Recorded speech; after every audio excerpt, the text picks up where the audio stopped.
ఇంకా ఎటువంటి సమాచారం కూడా రాలేదు. కృష్ణన్న లోపలికి వచ్చిండు.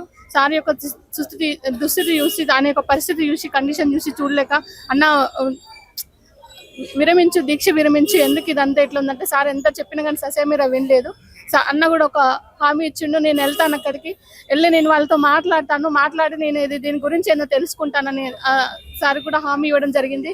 నేను గవర్నమెంట్కి నేను ఒకటే చెప్తున్నానండి, ఇంకెన్ని రోజులు ఉంచుతారండి లోపల, ఇంకెన్ని రోజులు ఉంచుతారు, ఏం చేయాలనుకుంటున్నారు అసలుకి? అక్కడ లోపల సిచ్యువేషన్ ఎలా ఉందంటే అసలుకి చూడడానికి కూడా అసలుకి కళ్ళు అసలుకి ఏంది సార్ ఇలా అయిపోయాడనే మొత్తం ఒక బిక్క బీసీ అసలుకి శరీరం ప్రాణంలో అసలు శరీరం ఉందా లేదా, బాడీ ఉందా లేదా అనే సిచ్యువేషన్కి వచ్చేసింది.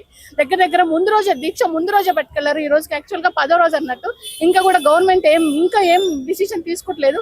సార్కి ఏదైనా ఒక హామీ ఇవ్వండి, లేకుంటే సార్తో పాటు సార్కి ఏమైనా అయితే మాత్రం మేము కూడా, నేను నా పిల్లలు కూడా ఏం చేసుకుంటాము, ఈ రాష్ట్రం ఏమవుతుందో నేను గవర్నమెంట్కి హెచ్చరిస్తున్నాను. పిల్లలకి న్యాయం చేయండి. నిరుద్యోగులు నోటిఫికేషన్ కోసం 20 ఏళ్లుగా మీరు ఇస్తానన్న 2 లక్షల ఉద్యోగాలు ఇస్తారన్న ఒకే ఒక మాటతోటి మీకు ఓట్లు